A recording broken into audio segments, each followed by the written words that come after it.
Të nderuar teleshikues, përshëndetje. Unë jam Roland Çafoku dhe ky është emisioni Dekalog.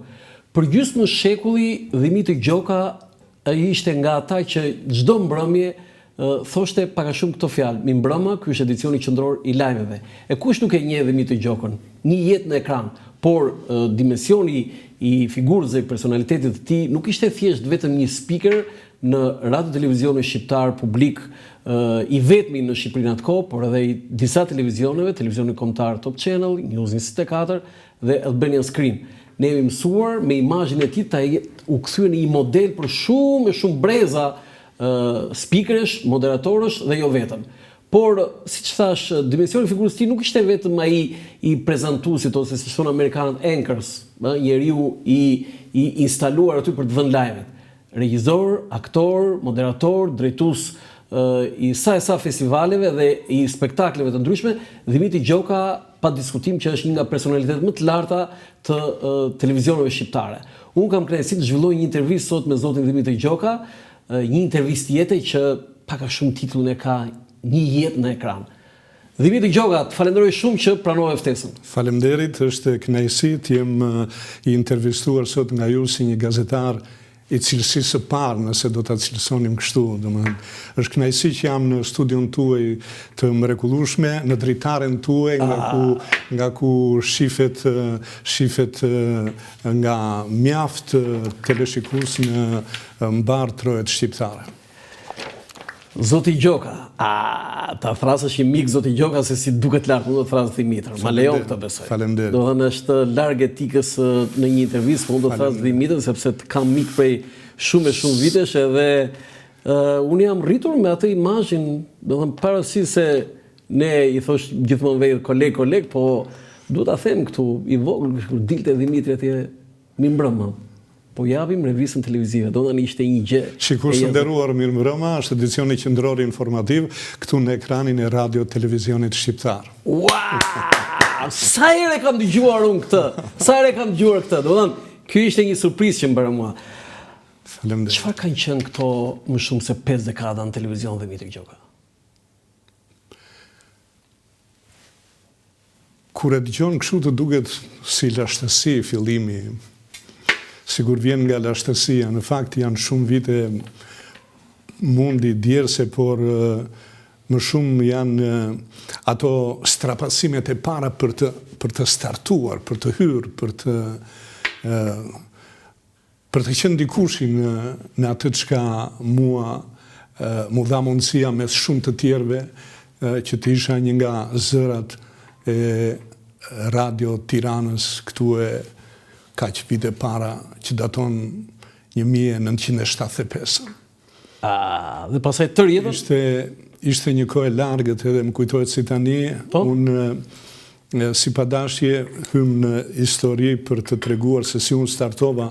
Jo, do të pyes për vete, po si, do ma përfundo këtë që nisë, si do të nisë shumë bukur, thej që duke si një gjë e largët, po për ty nuk është. Kur kthen kokën mbrapa, thua sa shpejt që iku koha nga ajo ditë e largët. Do të kërkoj ndjes vetëm për një falenderim të sponsorit gjeneral, Institucionit Monetar MoneyGram Akinvest, që mbështet emisionin Dekalog këtu në Dritare TV me sloganin transfero shpejt, gjithmonë më shpejt kudo dhe kurdo. Akinvest, institucioni pagesar për shërbimin MoneyGram, risjell shorteun për klientët e tij në një njoftim shumë të rëndësishëm. Klientë të dashur, çdo tërheqje apo dërgesë që do të kryeni nga data 14 prill deri në 14 korrik me shërbimin MoneyGram në çdo zyrë dhe agjent Akinvest do t'ju mundsoj të bëni automatikisht pjesëmarrës në shorteun që do të zhvillohet në Edila Shqiptare në televizionin Klan më 20 korrik 2025. Pra më 20 korrik 2025. Sa më shumë para, sa më shumë transferta me MoneyGram, aq më shumë herë merrni pjesë në shorte. Për çdo transfert ju do të kualifikoheni më njëherë si pjesëmarrës në shorteun, nga i cili do të ketë. Kujdes, 6 fitues nga një çmim 50.000 lekë të reja. Sa po të kryeni transfertin e tretë, ju kualifikoheni dhe si pjesëmarrës në shorteun i cili do të ketë 7 fitues nga një çmim 100.000 lekë të rinj, jo të reja të rinj, sepse duhet shquar dhe duhet treguar gjinia.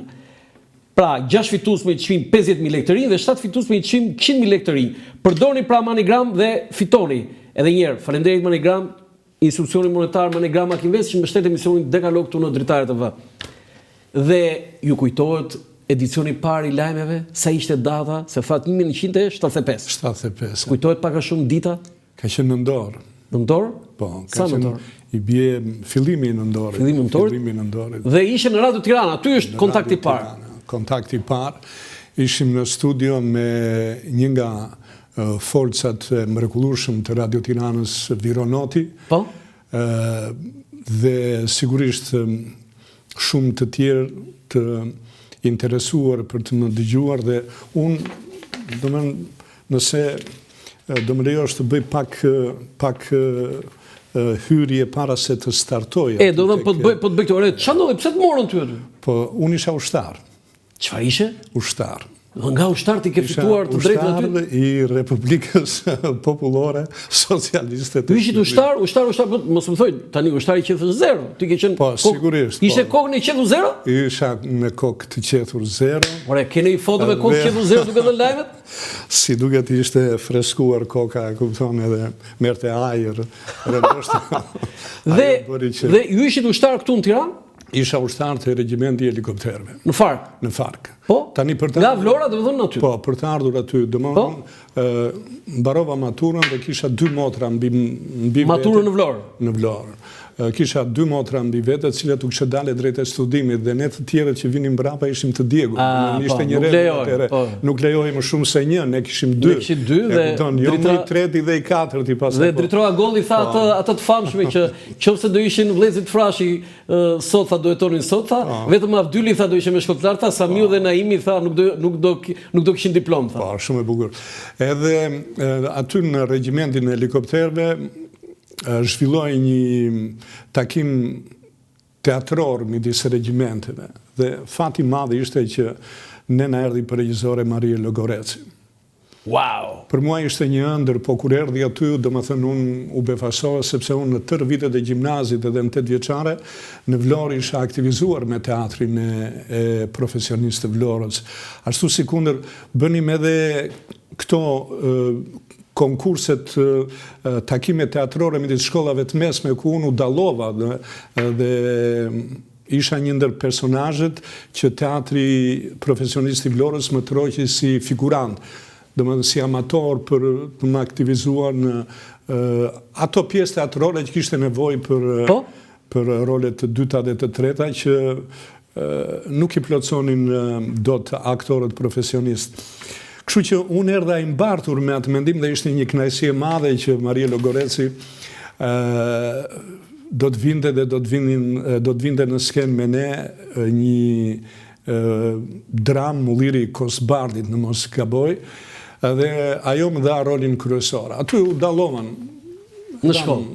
Edham në ushtri, në repart gjithmonë. E dham aty në skenën kur sot kisha Katoliket e Rrugë e Kavajës, sepse ajo ishte kthyer në një teatr për rinin, mos gaboj? Një diçka e tillë, domethënë. Edhe prej aty, domethënë unë u dallova në rolin kryesor që më kishin dhënë me superlativa, u takova për të parë aty me Kadri Roshin, me Violeta Manushin, me disa aktorë të tjerë të mëdhenj të teatrit popullor. Pas sa muajsh rastisi që në regjiment ishte oficer dhëndri i një prej shefave kryesor në Radio Tirana dhe më thot Dimitër, thot ti me këtë zë, thot, me këtë statur dhe me këtë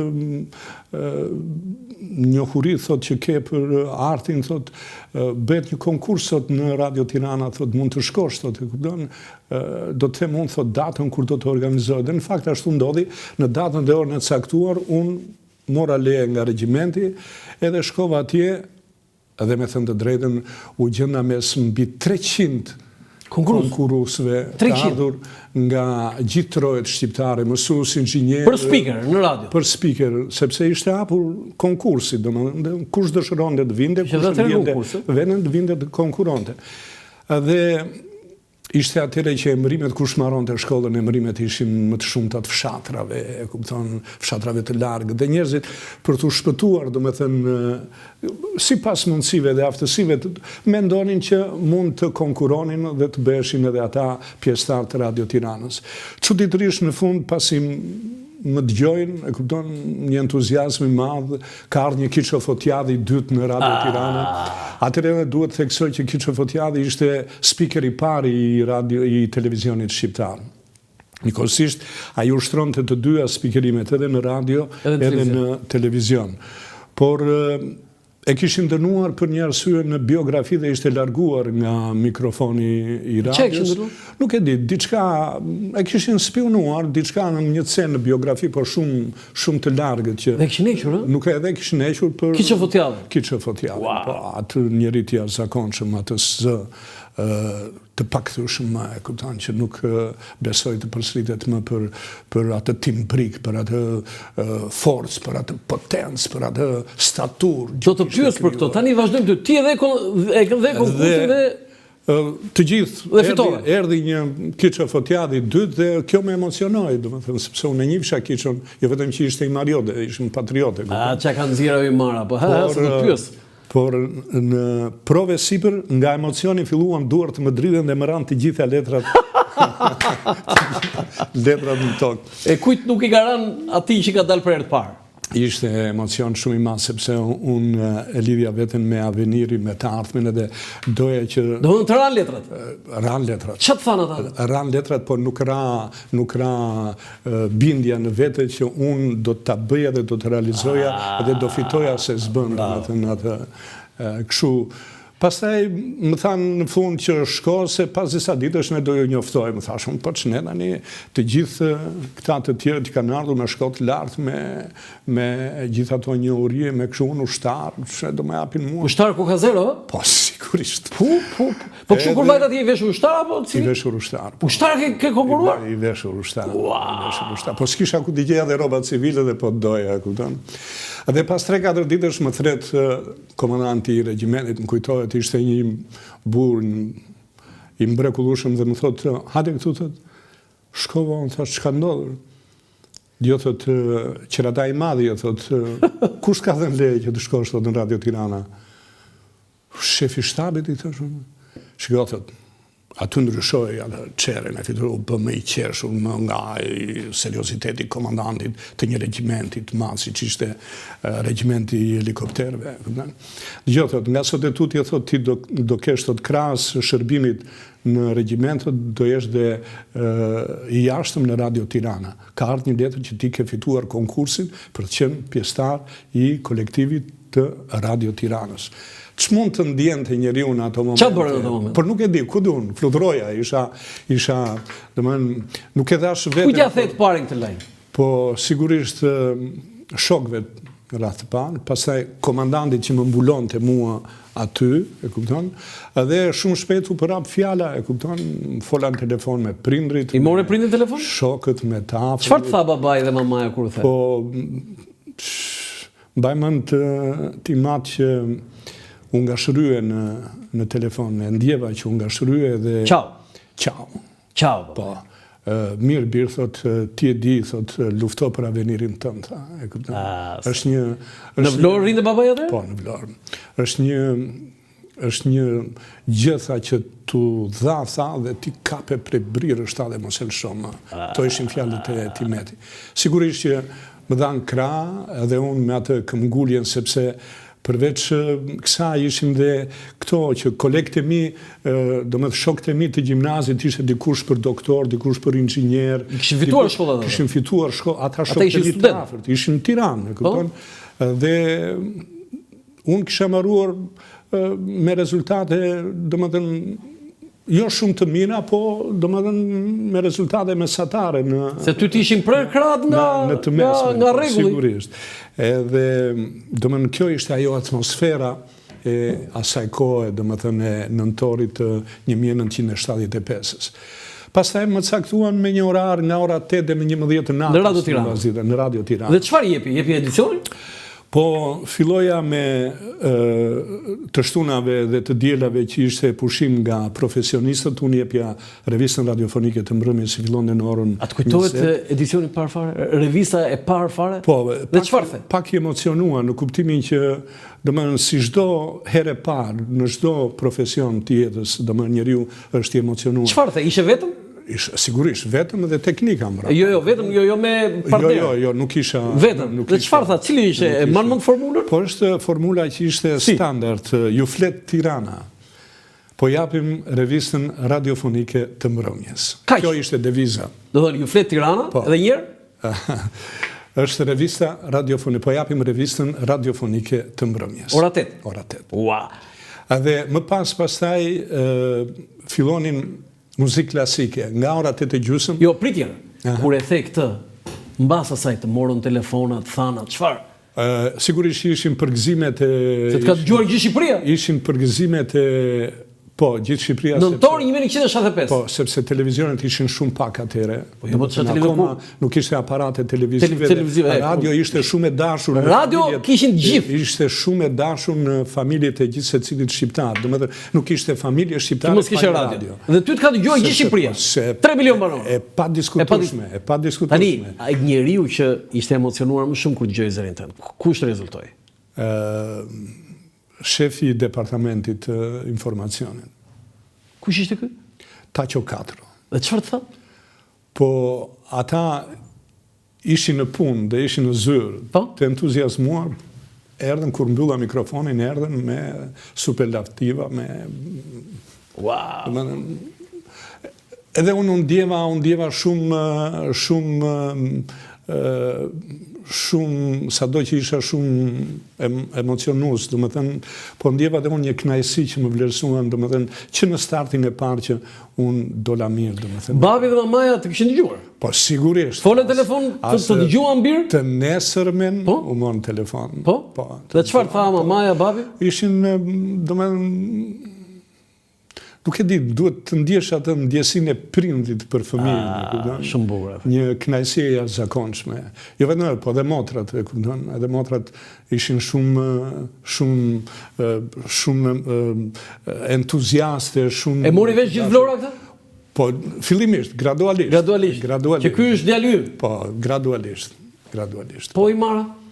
Po i Mara pastaj gjyshi dhe gjyshja ishin shumë... I kishte në Mara? Po, ishin... Tani, për para se të them që si do kalojnë në televizion, se nga radio në televizion, tani më tregojnë qik për atë Himarën tënde, se më i madh i Marës është Petro Marko. Unë besoj që nuk ka më të madh. Ka dhe të tjerë. Më të mëdhej se Petro Marko? Ka, tani Petro Marko është ka në fushat të ndryshme, ka njerëz që kanë dhënë kontribut me vlera kombëtare të jashtëzakonshme. Mirë, ne mund të themi edhe për George Tenet, ë? Mirë, George Tenet ka zhvilluar aktivitetin, ishte me origjinë mariote nga Qeparoj, me nën nga Himara, por... Nëna ishte nga Himara? Po, nëna ishte nga Himara. Kacelana? Nga Kacelanajt dhe një besë e ti është nuna ime. Nuk ka pakzuar. Ua. Mbesa e George Tenet. Shefi Cijas, për 11 vjetë. Mbesa e babajt të ti. Mbesa e babajt të... Të George Tenet. Të George Tenet. Shefi Cijas, Amerikani, 11 vjetë. është nuna ime. është nuna? Po, nuna, më ka pakzuar. Ku të pakzoj? Në kish në Imar. Në cilin vit? Po, sigurisht i vogël. Se në 67-ën... Po, më përpara. Sa vjeç ishe? Po, ishi vogël, do më thonë... Po, pse pikrisht ajo? Po, sepse kështu janë këto pakzime, do më thonë... Do më kjo ka ndodhur para 67-ës, ë? Sigurisht. Në 6 vjetë? Po, flasim, unë jam i datinjes 55, kështu që është, do më thënë, një kohë, 2-3 vjeç e kupton. 2-3 vjeç të pakzoj ajo? Mbesa babait të George Tenet. E ke takuar ndonjëherë George Tenet? Jo, nuk kam pat rastin. Po njerëzit e tu, se ka pasur ca kontakte me? Po, nuk mund të them, sepse nuk e kemi zënë shpesh në gojë dhe nuk di kush ka qenë kontaktus nga Himara. Unë kam pas fatin, nuk ta kam thënë njërë që duke qenë se kam bërë një shkrim edhe kërkesa për intervista ndaj George Tenet, që përse George Tenet ishte grek, se ke pasur si filloi këtu, George Tenet është shqiptar atje, ai ishte grek. Tani, me pak fjalë, shkrimi ishte në këtë, derisa ai familja e tij pësoi ato që pësuan, goditi nga regjimi komunist. Që atë nuk, temën e këtij nuk e lan për të parë varret e prindërve. Kjo është një dramë. Dhe nga babai, po, se ai babai nuk ishte nga Imara, do të thotë ishin koka. Ata ishin Koka nga Qeparoj. Nga Qeparoj. E Jema ishte nga Kaçelano. Nga Kaçelano, nga Imara. Origjina e largët e tyre 1600 ishin grek. Por ata ishin shqiptarë dhe Koka ishin shqiptarë. Dhe në kujtimet e tij shkruante që unë vi nga një vend nga Shqipëria e Jugut. Kaq e përmend Shqipërinë ai. Dhe I bëja kërkesat e përgjithshme. Njerëz të afërt të tij, një ditë më marrin telefon dhe më takojnë. Këtë fala nga George Stenet. Ky është humori më I madh që mund t'i bëjë një njeriu. Qesha unë. Ore tha shkrimin tënd ja çom atje dhe ja përkthyem tha në greqishta, në anglisht dhe na tha do të më pëlqeu shumë shkrimi. Prap unë nuk e merr fare seriozisht, unë edhe sot, do të kur I them atë, ore si tha ti e më bëri të fala. Jo tha, ne kemi kontakte dhe ti besoj, ti e di kush janë këta njerëz. Sigurisht. Janë këta nga jati Koka, domethënë.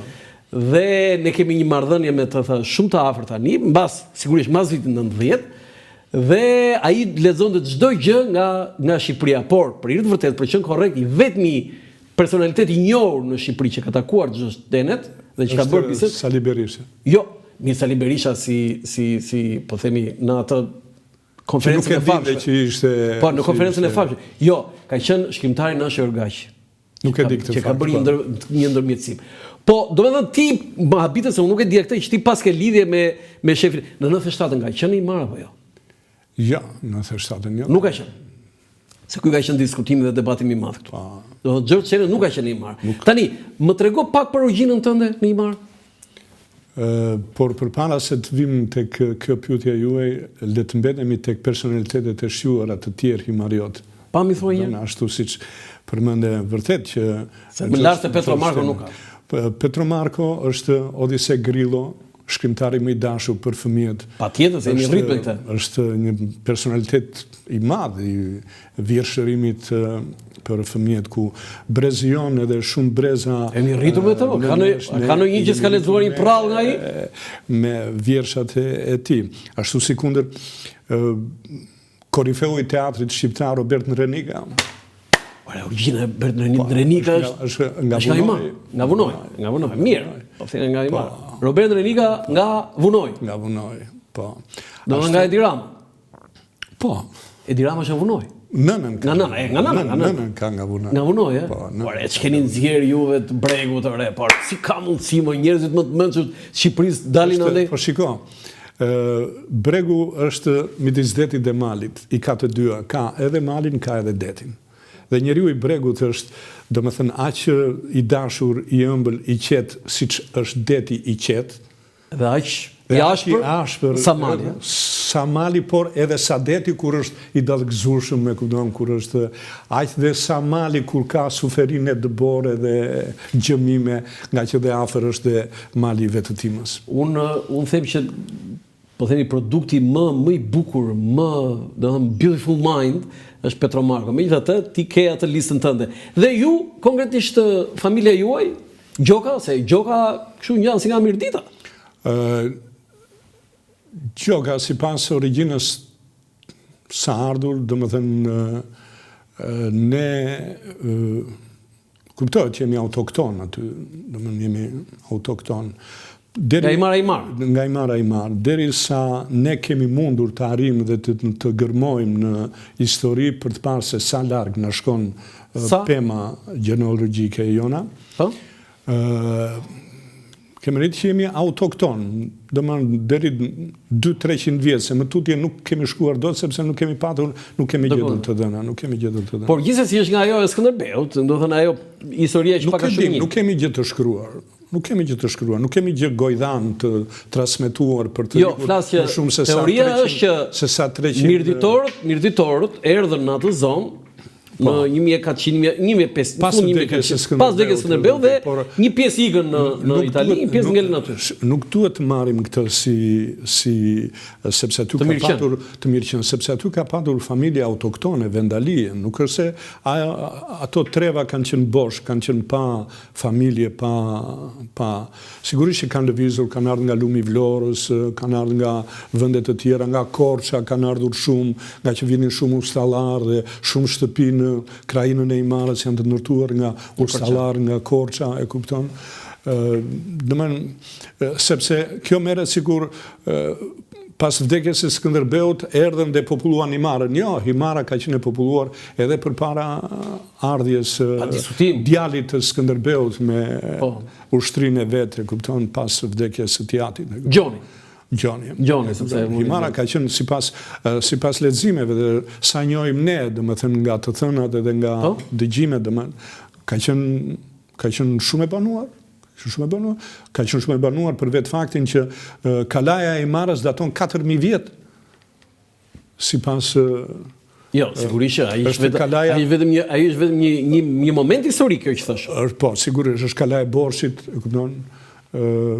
Pastaj kala të tjera, pastaj më vonë është kalaja e Alipash të Pelenës, të cilën ai e gjeti të gatshme, e kupton, vetëm sa e restauroi. Tani vim te televizioni tani. Si kalove nga radio në televizion? Ose më saktë, pritjer, këtu njerë, ti ishe ushtar dhe paguishe si speaker?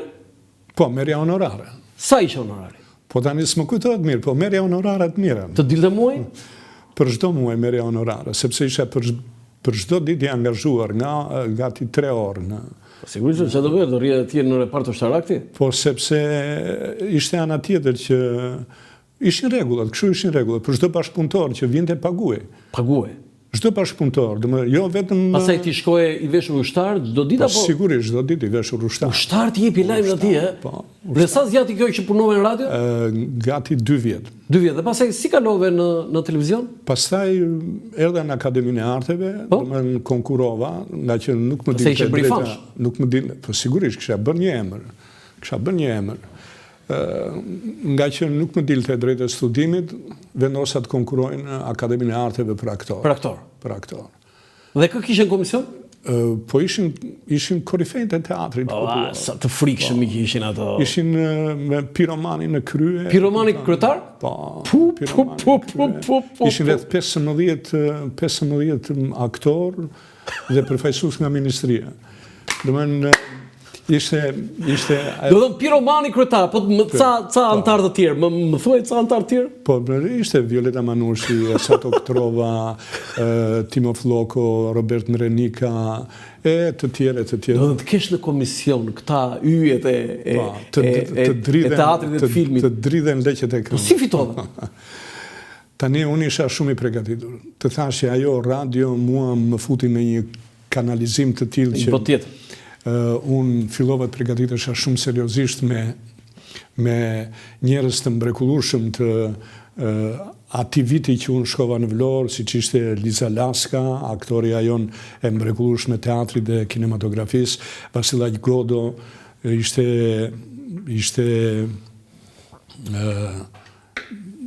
ishin dhe shumë të tjerë që dhe unë erdha shumë i përgatitur dhe çuditërisht unë filloja një material dhe më linin për gjysmë. Thoja pse më lën për gjysmë? Filloja materialin tjetër, stop.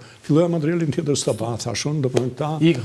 Nuk, po përkundërzi, ata të kuptonin me 2-3 fjalë që nuk ka nevojë të vazhdojë shumë. Kur doli në fund, domethënë lista e fituesve, unë isha me notën 10 dhe të tjerët pas me ishin me notën 6 e poshtë. Sa konkuruan? Po ishin gati 150 veta dhe fituan. Do me thënë, konkursi parë me 300 i fitove për radio dhe konkursi dytë me 150 veta. 50 prapë doli pari. Po, në 22 veta që fituan, do me thënë, unë isha prapë. Fitove dhe fillove student në Akademinë në Institutin e Lartë të Arteve. Institutin e Lartë të Arteve. 5 vjet të zuri? Të zuri e 5 vjet apo 4? 4, se u bëj një 5. Aktrimi ishte 3 vjet. Mirë po ne në vitin e dytë, një pjesë nga studentët e aktrimit u vendosi të shkonim në Paris për të bërë specializim ose shkollën për regjizor. Mirë po erdhi një urdhër nga lartë që nuk ka nevojë se ne kemi pedagogët tanë, kemi aktorët tanë të mrekullueshëm dhe ne u përgatitëm dhe për vitin e dytë, domethënë në vitin e parë mbaruam për aktor. U shpirtërisht? U përgatitëm shumë shpirtërisht edhe nuk ndodhi, nuk e lejoi partia sepse jo domeninizmat, jo do. Tani ju filluat studimet dhe ndërkohë vazhdonit në Televizion? Sigurisht. Në radio akoma? Sigurisht. Po në televizion kur kalon? Në radio dhe në televizion. Që ditën e dytë që erdha në Akademinë e Arteve. Në radio, domethënë Jo, si kalove në televizion tani? Unë u largova nga radio sepse isha me shkollë të mesme dhe ata nuk mund të më emëronin. Po, si ishit të shtarë. Kështu që ardhja në shkollë pas një viti në Akademinë e Arteve, bëri që në ditën e dytë më thrasin në televizion, mbajmën ishte Shefqet Bregu, një nga speakerat shumë të mirë të televizionit shqiptar, më thotë kërkon Mara Shajati. Drejtori përgjithshëm. Ishte drejtori përgjithshëm. Në cilën datë, muaj, vit? Po tani ishte Paka shumë? Shtatori, ishte mesi shtatorit, fund shtatorit. Viti? Viti 79. 79 dhe? Po. Edhe shkoj, ne kemë vendosur, thot, që të dalësh dhe në ekran, do shkosh do bësh një provë, thot, në studio, do të takohesh me Shiqyri Skënderin, atëherë Shiqyri Skënderi ishte një gazetar i shquar i televizionit, vinte nga Gazeta Bashkimi, në atë kohë ishte emëruar shef redaksie i Departamentit të Informacionit, më merë, më qonë në studio, bë një regjistrim, pak zgjatje i regjistrim, sepse çdo gjë ishte perfekte, nga që unë e njihsha televizionin e njihsha shumë mirë.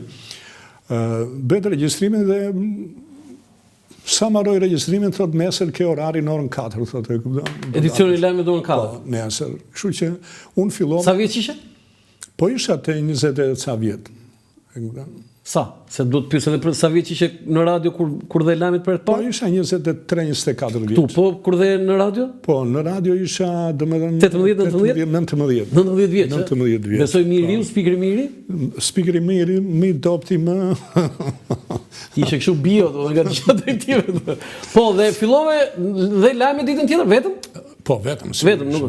Po, pastaj si kalove në edicionin qendror? Mbaj mend që koleg ishte Çlirim Poro, ishte Jani Kondili, ishte Amali Dhamo, ishin dhe një dy të tjerë cilët s'po më kujtohet emri tani, domethënë që ne ndëronim oraret me këta. Pastaj pas rreth Pse në orën 4, filloi dhe në orën 4 edicioni lajmeve. Po, filloi zgjerua nga ora. Po.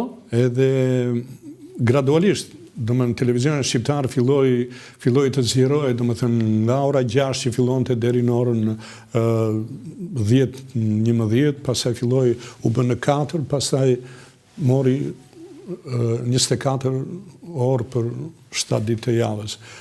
Më pasaj pas një muaj, domethënë nga që unë kisha dalë shumë mirë, fillova të më jepnin orarin e revistës televizive, ku ishte Virgil Kule, e kupton, një nga zërat dhe Virgil Kule, apo ai nuk ishte për ditë? Ai ndërkohë ishte dhe drejtori i televizionit. Kur u bë drejtor televizionit, ti kalove ti në edicion? Njëkohësisht ishte edhe speaker. Virgili. Në atë moment ai u tërroq, pastaj pas një farë kohe u tërroq dhe vendin e tij, domethënë e zura unë bashkë me Tefta Radin. Të dy? Shpesh herë të dy. Ne kemi qenë një çift sepse filloi radio televizioni filloi me çifte. Domethënë filloi dyshe lajmet. Si model italian. Sigurisht që gjithë programi i televizionit shqiptar ishte modeli i Rajt. Ishte i Rajt. Në atë model si për vite deri në vitin 90 televizionit shqiptar. Unë në fakt kam përgatitur disa fotografi që duhet i komentojmë dhe këtu pasaj vinë edhe pyetjet. Do i lutem regjisë fotografi që kam përgatitur. Dimitër, në çdo ja u tregoja të stafit dhe habiteshin, në çdo ditë Gazeta Zëri i Popullit kishte programin e televizionit dhe shërbimin e motit, shërbimin sinoptike, teatret e tjera. Po do të mbetemi pak këtu te moti. Pse? Ku a dje dhe sot. Pse? E di pse, sepse mos më thuaj ke dhënë motin. Jo, nuk kam dhënë motin, por ka qenë Petriti i famshëm i kohës. E ke njohur? Po kemi qenë në një studio si këtu, ai tek vendi i kohës, i motit, e kupton, te dekori. Ne ishim tavolinë, sa mbaronim lajmet, e kupton, dilte direkte. Ishe ti kur bëri atë nga tërresën e famshme që e hoqën? Që tha Bonasera diçka tillë? Po, Isha aty? shiko, ato ndodhin. Jo, unë nuk kam qenë. Po si ishte e vërteta e saj?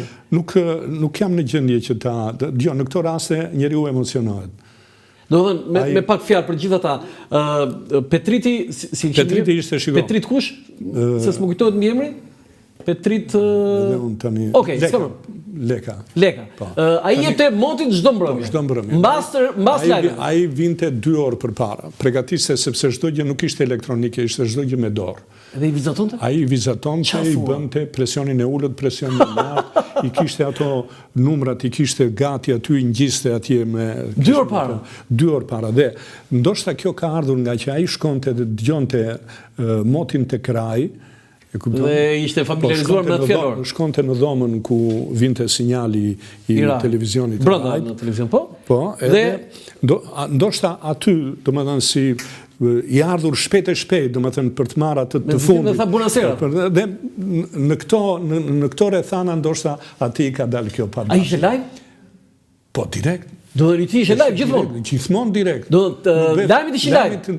Lajmet gjithmonë direkt. Dhe i tha Bonasera dhe hoqën? Koha direkt. Dhe moti direkt. Anoncuesit që dilnin që thonin ato speakeret e prezantuesit që anonconin programin, e kupton? Atë program që me pak fjalë për ata që nuk e din. Ai i tha Bonasera në vend thoshë mbi mbrëma dhe e hoqën. Tani atëherë ishte çdo gjë kontrolluar, do të ishte shumë i kujdesshëm. Tani Enver Hoxha për pak kohë, nuk është se për pak kohë. Po jo, mua ma kanë thënë kështu që Enver Hoxha thotë orë edhe Petritin se kanë parë tha. I tha shoku Enver ka bërë një gabim, ka thënë Bonasera. Po mi ma tha nuk ka bërë një gabim të madh tha, futeni prapë tha. Kështu u kthye përsëri ai. Ti ke qenë momentin kur u kthye? Po sigurisht, ne kemi qenë bashkë udhëtar deri në momentin që ai ishte një skrupuloz, ë? Ishte skrupuloz për sa i përket asaj dritares së vet, atë organizimin e tij që ta bënte sa më bukur, sa më mirë, e kupton? Po dhe si njeri ishte i mrekullueshëm. Nëse regjia do ngjej foto të Petrit Lekës, Petriti i motit. Kështu shkruhet atje në Google Image. Po, tani 18:00 programi dhe lajmet. Do të thënë lexosh programin dhe pastaj lajmet ishe ti. Po, në orën 6. Në orën 6. Kjo, domethënë programi i madh lexoj, domethënë gjithë programi lexoj në orën 6 kur hapej ja, sipari. E kam atë temën. Kur hapej sipari, e kupton? Dhe dilte anoncuesja dhe thoshte pastaj për çdo emision që vinte më mbrapa, dilte anoncuesja dhe thotë, tani do të ndjekim emisionin për fëmijë, ose do ndjekim filmin artistik. Filmi artistik televiziv, Djaloshi fshatar, seria e 6 dhe e fundit. Ore, pikrisht thonin ato. Si ja bënin me Dimitri që e shikonin për shembull të shtunën një seri dhe seria e dytë ishte të shtunën tjetër. Si e marrin mend? Po sepse s'kishte tjetër.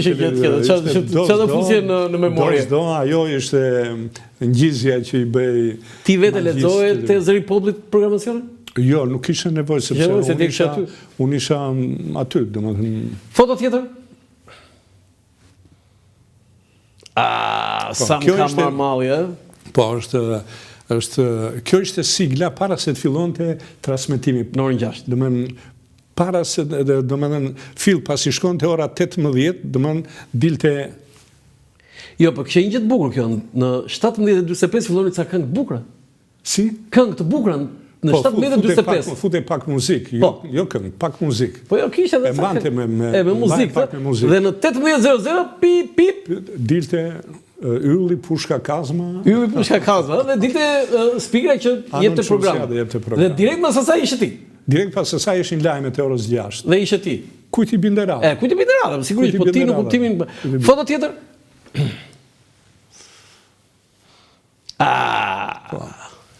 Kush e ka bërë këtë foto? Në marrë? Hylmi Bylykbashi. Fotografi i televizionit, i radio televizionit. Tu ke qenë në radio apo në televizion? Televizion. Televizion, se nga mikrofoni. Është mikrofon. Televizion, është çdo gjë. Ke qenë vetëm në edicion lajmet orës 6? Janë, po, domethënë ora 6 duhet të ketë qenë, e kupton? Janë fillimet e startimit si speaker në televizion. Në televizion. Kush ta siguronte kostumin, kravatën, këmishën? Kishte, sigurisht, çdo gjë e organizuar. Garderob. Ishte garderoba, ishte organizuar, domethënë mbaj mend që për herë të parë unë dola me ato të mia, domethënë sepse nuk pati kohë, nga që u tha sot për nesër do dalësh, edhe unë kisha xhaketën, këmishën, kollaren time. Pastaj televizioni merrte masa me rroba qepës, me të gjitha, kishte garderobën e vet, e kupton. Tani u bëri i famshëm kur dili në rrugë. Kur e kuptove për herë të parë që shikoj, më shikojnë mua. Unë se kam parë kështu, e kam parë nga që kudo që shkoja më nderonin, më respektonin. Dhe ndjeja që gjithë kjo ishte falë daljes në ekran. Tani, më the për Imarin që familja ime nga Imara dhe, po pak më the, po, këto gene të arta, sepse kishe zërin, po kishe dhe paraqitja, duhet ta themi. Nga i ke këto gene të arta? Tani, shiko, ne e tham pak karakterin Imariot, pak për para, zumë në goqër, si deti qetë, si malir, si... Unë gjushim nga babaj, dhe më thënë, lexonte shumë edhe ishte një recitut shumë i mirë. Oh? Po. A ishte një... Si quaj? Mimi Gjoka. Ishte një njeri dashuruar me letërsin ruse. Sepse, të themi të drejtën, gjyshi. Nga babaj. Sepse ajo letërsi qarkullonte atere, e kupton? Dhe ishte i dashuruar me Gorkin, ishte i dashuruar me Majakovskin, ishte i dashuruar me Seninin, ishte i dashuruar me Dostojevskin. Dhe lexonte shumë vjersha, sidomos nga Senini dhe mi recitonte mua. Më vinte dhe mua nga njerë që të lexoja, më jepte libra, më jepte mbajmën, më jepte jo po David Copperfield, jo po poezit e Seninit. Më vinte në pozicion kur shkoja në Bear, domethënë që kaloja pushime dhe por kur recitonte me atë zërin e thellë, gjyshim ka qenë përgjigje si Rruga Urës, ashtu quhej ajo ndërmarrje, kishte në përgjegjësi nga Himara deri në Saran, domethënë atë rrugë. Dhe njëkohësisht ishte edhe një nga peshkatarët e jashtëzakonshëm i Mariot. Të merrte ty ndonjëherë për peshk? Po sigurisht, shkoja shpesh. Më thuaj në një gjë të veçantë ato. Plaku dhe deti, domethënë, në një histori kështu. Po ishte një plak dhe det dhe super plaku dhe deti.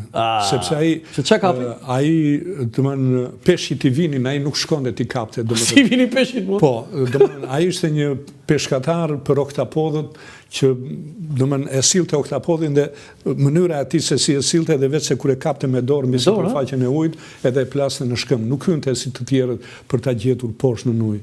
Ai kishte një shkop të gjatë, e lidhte me një asfak quhej, me një shkure, e kupton? Edhe e fuste në det. Ja morë këtë profesion? Po, tani unë e di, e kam në mend, po nuk e kam ushtruar, se më ka lënë...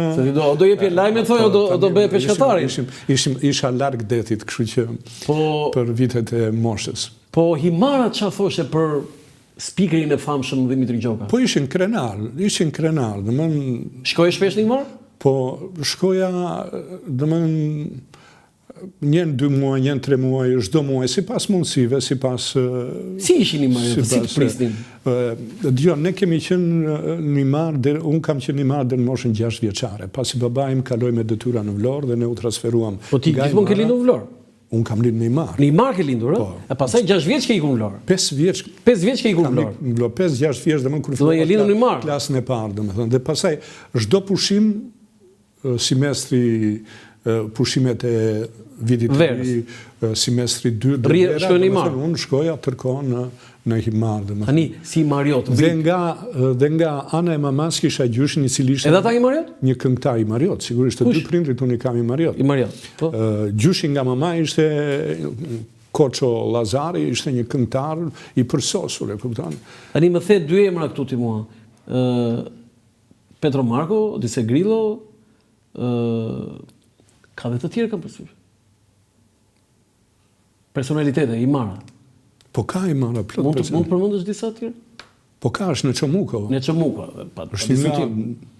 Gjenit që shumë pak i vlerësuar nga shteti shqiptar. I pa studiuar ndoshta.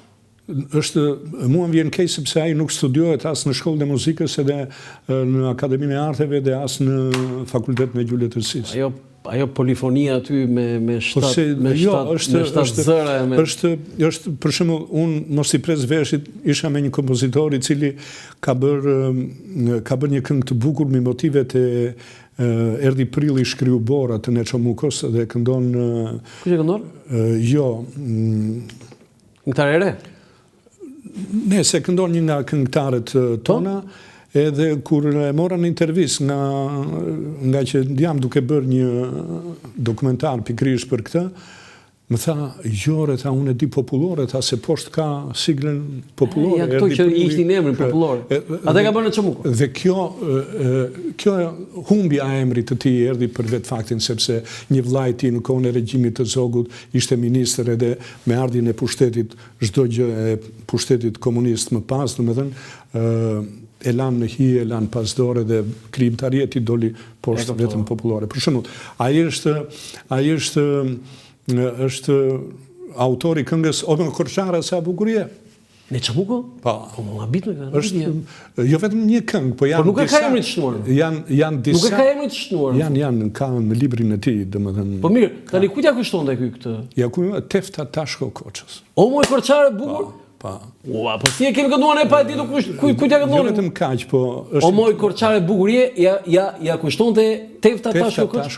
Po kishte në një histori, në një love story apo? Është një histori shumë e bukur, se në 29-ën në Çamuko është një nga autorët e parë të diskografisë të incizimeve në disk të këngëve polifonike himariote dhe shumë të tjera, domethënë këngë, poezi, skeqe, monologje, sepse ai është edhe themelusi i gazetës së parë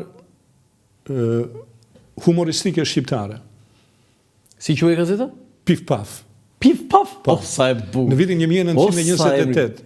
Pif Paf. Ai nxjerr botimin e parë të gazetës humoristike shqiptare në Saranë, se atëherë ishte në Saranë. Tani të bëjmë pyetje kështu zoti i Mariot.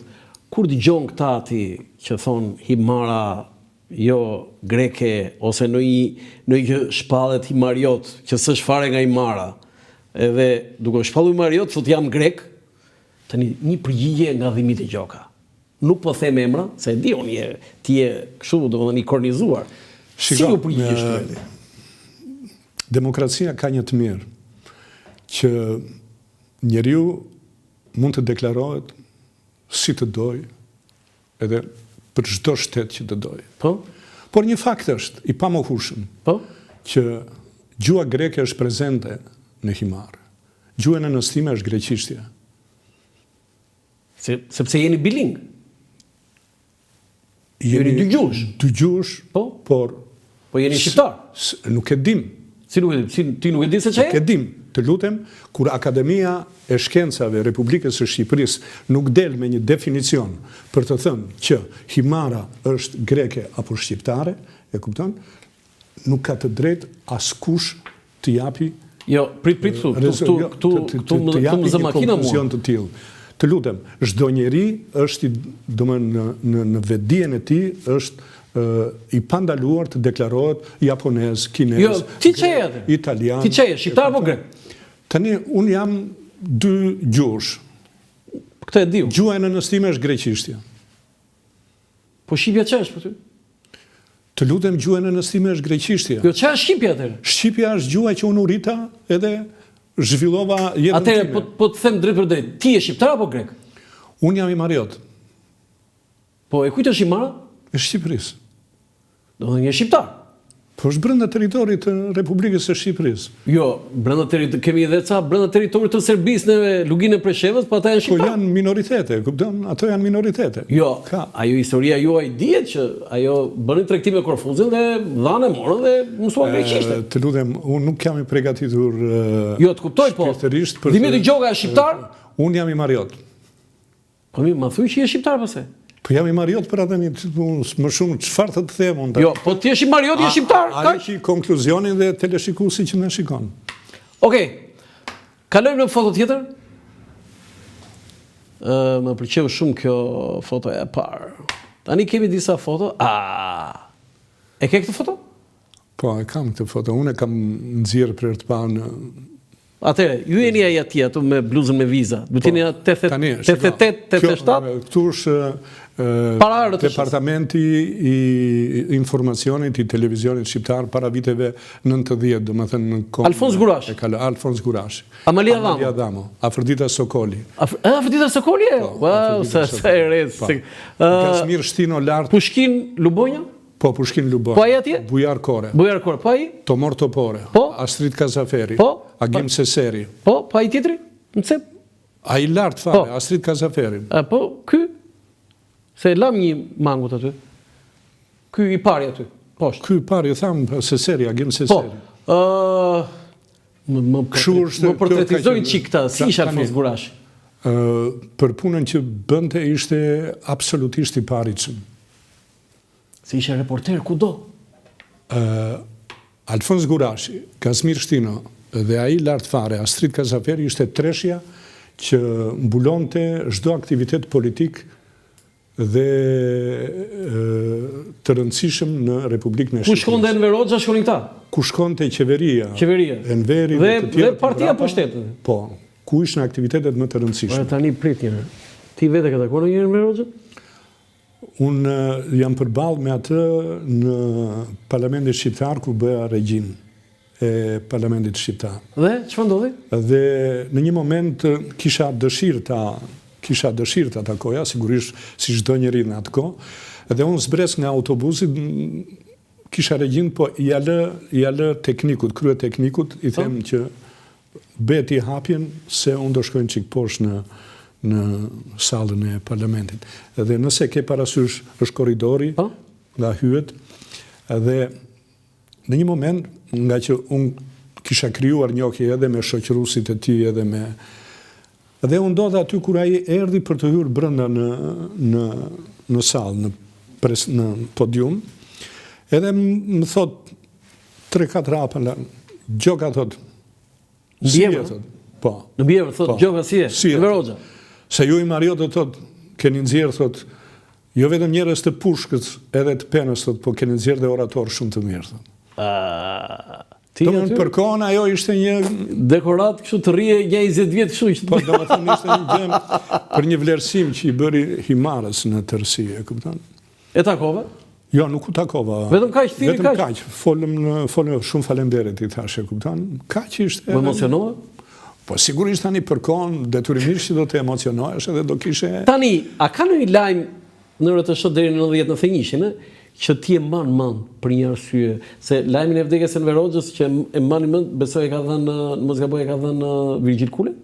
Virgjil Kule dha lajmin e parë, pastaj u emërova unë, domethënë në radio dhe në televizion me urdhër të Marashajatit. Që t'jepje gjithçka. T'jepje të gjitha nekrologjinë. Dhe ti i lexove të gjitha ato? Të gjitha, domethënë. Patë në një gjë që mund ta ndash sot me publikun? Jo, absolutisht. Vetëm lexoj ato që të vinin. Përveç se domethënë ana emocionale në ato raste se trembente nga që domethënë gjithë kolektivi qante, gjithë kolektivi. Ti qava? Nuk e di, nuk mund të them atë që qava, por unë ndjeva pak një keqardhje, kupton, për kohën që ishin me kupton. Tani kush qandem shumë, Dimitër? Tani kishte sidomos gratë. Qanin, Po, sidomos gratë kur u mlodhen në studion e madhe, domethënë mbaj mend që u ndan detyrat dhe aty po gratë qanin. Qanin, Qanin, po. Gratë, domethënë gazetarët. Gazetarët, po, qanin. Jo të gjitha, po, kishte tek tuk të cilat. Po në njëra shkulli flokët? Si? Shkulli flokët në njëra? Po jo, deri në atë. Kemi parë tani atë? Deri në atë mas. Aty te omazhet? Jo, deri në atë mas, jo, te omazhet, pastaj ja kupton populli. Vadet omazhet e pe? Po jo, nuk shkova te omazhet, unë përcolla omazhet. I transmetove në televizion. Okej, foto tjetër?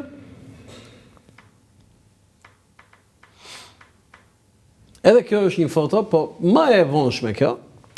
Edhe kjo është një foto po prap Departamenti Informacionit, është mund të thuash gjithë? Në qendër është Milto Baka. Milto Baka. Është shefi i parruar. Shefi se ka punuar edhe te koha jonë dhe kemi punuar edhe një. Po. E kam shumë. Tefta Radi, kolegja ime për shumë vite. Sa vjet punove me Teftën çift? Po, vetëm gati më shumë se gati 20 vjet. 20 vjet. Gati 20 vjet. Zë t'ja zakonshëm. Gati 20 vjet. Kishim një komportim të shkëlqyer, po ishte një zonjë grua. dhe më mbushte ekranin, kishte knajsi ta kishte partnere.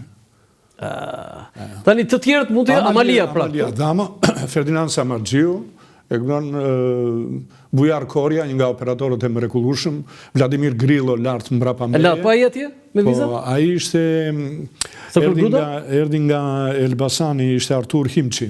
Nuk është ngjan me Artur Himçi erdhi nga Elbasani dhe filloi sportin aty. Pastaj Aslit Kasaferi, Lirim Zalla mbrapa. Lirim Zalla i sportit? Po. Ai Xhota Xhevdet Shmili shoferi, Gazmir Shtino, Arjan Negro. Operatori teknik. Qa viti duhet jeni këtu? Po këtu është 88-ës, 87-ës. Në fund të viteve 90. Të gjithë të rinje, kupton? Kene një kujtim të veçantë me gjithë ta, se që Vladimir Grillo nuk jeton më. Kene një kujtim të veçantë? Me Vladimir Grillon unë kam patë bërën sepse kam bërë për 20 vjetë rjesht regjin e rubrikës sportive. Bashkë me Labin kemi patur një lidhje të ngusht shumë. Gazetar... Po mirë, ti i thosh ati që mos bërtit shumë? Jo, nuk, shiko, ca gjëra ishin të lindura dhe se cili i kishte në vetvete të ndjeshtë për të transmetuar. A ishte ikon dhe jashtëzakonshëm, me meritat jashtëzakonshme, por kur shënoi Flamurtari në Beograd, Flamurtari ka shënuar, tha. Kush ta ka shënuar gol? Për shembull, sot nuk transmetohet kështu kjo, transmetohet kështu, do të çmendet gol. Bërtet, speakeri sot. Ti i thoshe që mos bërtit? Jo, shiko. Unë nuk kam arritur me këta tipa që bërtasin. Ladi nuk ka bërtit asnjëherë. Asnjëherë pra? E di pse, se televizioni ka diçka. Ne e shikojmë atë, s'ka nevojë të bërtasësh. Mund të bërtasësh në radio për ta prurë dëgjuesin. E kupton? Pse duhet bërtasësh kur unë e shikoj? Ti nuk më inspiron mua. Po si do thoshe, Flamurtari ka shënuar gol? Kaq? Jo, gol, Flamurtari, gol. Kaq? O do të çmendem apo jo? Flamurtari mes Beogradit? Do të çmendem unë që e shikoj në shtëpi. Këtu përplasemi, Dhimo, këtu si regjizor, këtu përplasemi këtu. Të lutem, jo. Se kemi dhe regjizorin aty në regji. Nuk ka pse ti atmosferën që unë e shikoj të ma sjellësh. Po mi bëjnë gabim ata speakerat për shembull ai spanjoll kur bën kur shënon Jamal tani. Nuk mbaron atë fjalën. Secili ka bot kuptimin e vet. Ka atë ndjesinë e vet. Stilin e vet. Ka stilin e vet të transmetuar. Por kjo i qëndron më shumë radios se sa i megjithatë Vladimir Grillo ishte legjend. Po, ishte legjend, ishte njëri mrekullueshëm, shumë i përgatitur, me shumë teori sportive, të jashtëzakonshme dhe komportohej shumë mirë me. Dhe ka një merit për transmetimet e gjitha pafund. Në historiografinë e televizionit shqiptar ai është një ikon. Po Milton, se edhe Milton Baka nuk jeton. Milton i kur shpejt, në la para kohë. Edhe Vladimir Grillo shpejt iku. Po, edhe Vladi. Po, Milton ishte një shef shumë i dashur, shumë strikt dhe mjaft kërkues. Energjik shumë. Shumë energjik dhe mjaft kërkues. Domethënë, të gjithë që janë ekipi gazetarëve që janë këtu, domethënë, Ferdinandi, e kupton, Lirim Zalla dhe Lirimi ka mbulu sportin. Erdi pak më vonë, e kupton, por... Më i ri se Ladi. Po, sigurisht. Të gjithë ishin të dërgjeshëm për çfarë duhet të bënin, sepse ishin ca kornizme me atë kohë, që nuk mund të dilje jashtë. Mirë, sigurisht e kuptoj. Foto tjetër? Po. Këtu jeni në edicion qendror. Dhimiti Gjoka dhe Teftaradi. Tani këta tjerë që janë? Po, këto janë tekniket. Mësojnë qik me emra. Besa Osmani, kjo është anonçuse. Po? Kjo më dhe speaker. Një nga anonçuse. Një nga që thoshte programin. Ishe shumë të veçantë ato. Po. Me zërin, dhe simpatike, po. Sidomos zërin më habis të ëmbën. Po ajo, e dyta? Ajo dyta është Mirjana Faja, teknike figurës. Po? Angjelushe Tomori, ajo midis me edhe teftës sipër, edhe ajo teknike figure, dhe Shpresa Hoxha, po dhe kjo teknike figure. Ishte, dëmën kjo foto është fill pas... Një edicion lami 1978, Po, atërë. Jo në 78, në shgabim. Është gabim aty? Po, është në 88. 88. Kur isha një ditë, kur punoja që kisha emisionin në radio televizionin shqiptar, vjen një ditë një grua, zonjë, jo ere, edhe për të më vendosur mikrofoni. Zakonisht ishte vetëm çuna. Edhe i shpenguar ti e di atë momentin përpara emisionit që se ke shumë me aty dhe vetëm kur dëgjoj, domethënë, Dhimo nuk e kisha mendjen për ta parë se kush ishte, se ti e di. Dhe vetëm dëgjoj zërin. Kthehem unë dhe shikoj. Mos je ti, thash unë, në 1980-ën ke bërë prezantuese? Po, tha. Edhe pak kohë dhe dalë pension. Ajo të vinde zërin. Ajo që më vendosë zërin. Nuk e di cila nga këto. Iva, nuk është tu. Nuk është tu. Ajo është Iva Nuri. Iva, po. Ua! Ti më mban më thonë, si s'maj mend, unë jam rritur me atë. Edhe jam emocionuar, do të thonë kur ajo po më vendosë mikrofonin. Do të thash, ishte shumë. Do kujtojmë dhe një yll tjetër anoncuese, është Moza Tafaj. Moza Tafaj ishte regjia këtu do ndihmoni në Google nëse ka mundësi Moza Tafaj sepse nuk e kam vendosur. Ishte një angjëllore. Angjëllore shumë e pranueshme, ëmbël. Shumë e pranueshme, domethënë kishte një staturë. Kush Moza Tafaj sot? Urdhra? Ku është Moza Tafaj sot? Moza në pension. Është këtu në Tiranë? Po, në Tiranë. E përshëndesim. Me Gudin e shoh shpesh, me fëmijët, me djalin që dalin, shëtisin. Edhe ajo një ikonë e televizionit shqiptar. Foto tjetër? Po. E përmend. Tani më thoj çik për kiçë fjalë. Këtu jemi në konferencë në Greqi. Në vitin 98 u bë një takim me gjithë moderatorët nga gjithë bota, rreth 200 pjesëtar. Kiçë nga ishte?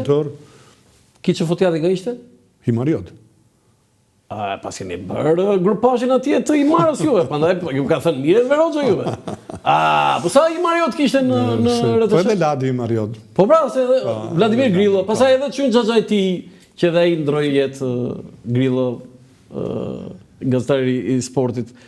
Pas keni pasur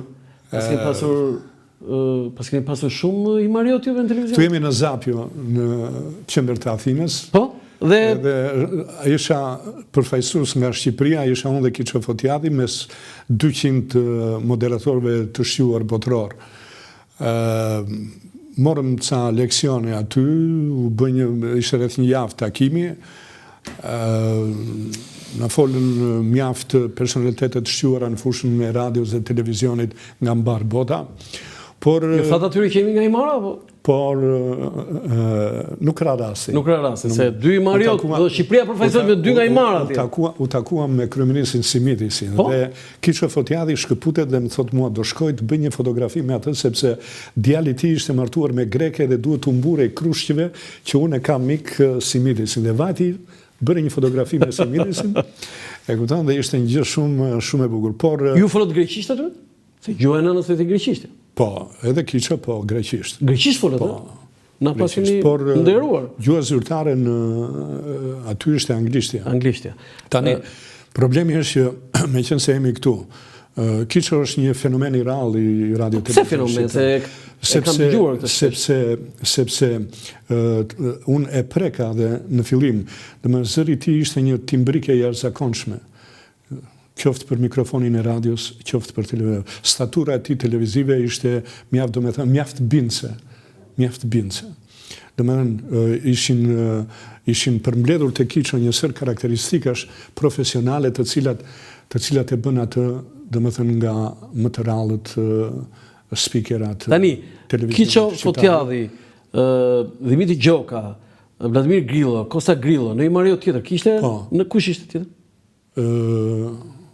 Kasneci, kameramani, Petrolati. Do u bën gjashtë. Iliasi, po, me punoj, po. Do e keni bërë atë... Absolutisht grupazhin atje nuk i njifja, nuk ishte rastësia në mlodhi. Më i miri nga gjithë Kiço Fotjati për ty? Për mua Kiço Fotjati. Po pse e dënuan? Po thash, kishte një scenë në biografi, por shumë të largë. Po e rikthyen prapë. Nuk e nxorën në ekran apo çfarë? Nuk e nxorën, e hoqën nga ekrani. Do të thonë punonte aty. Po punonte diku në fshatin e Tiranës. E vuajti sigurisht. Si në fshatin e Tiranës, e hoqën nga televizioni fare. Po e hoqën pra, e hoqën diku në një fshat. Jo, unë mendova mos e hoqën nga ekrani kur ti që ti të larg. Jo, hoqën fare nga televizioni. Disa u zgjidh, po disa vjet po. Dhe u kthye pse? Po u rikthye. E ka vuajtur shumë. E ka vuajtur shumë. Atëherë u kthye më me forcë, më me dëmën deklaratat e Komitetit Qendror të asaj kohe, dëmën të plenumeve të byros politike për Kosovën në 81-shin, Kiço ishte njeriu më i dashur për shqiptarët. Kishe në i lajm Dimiti Gjoka që nuk do dojë të lexoje? Mua më ka ndodhur një incident në studio, ishin rreth 40 faqe A4 formati. Wow. Si kjo? Ishte një... Duhet t'i lexoje 40 faqe nga kjo? 40 faqe nga ato, direkt, drejt për së drejti. Dhe Wow. në faqen e parafundit, mua më ndodh një këth. Mirë po... S'kishe ujë? S'kisha ujë. S'kishte asgjë dhe përveç një telefoni që... Linin ujë aty? S'kishte komunikim me kufje, ishte vetëm telefonin. S'linin ujë aty? Nuk kishte ujë. A sa afër e kam fjalën? Ishte ndaluar, nuk vije dot ujë. Por... Me këtë rast piva pak ujë. Ishte, po, mirë bëre.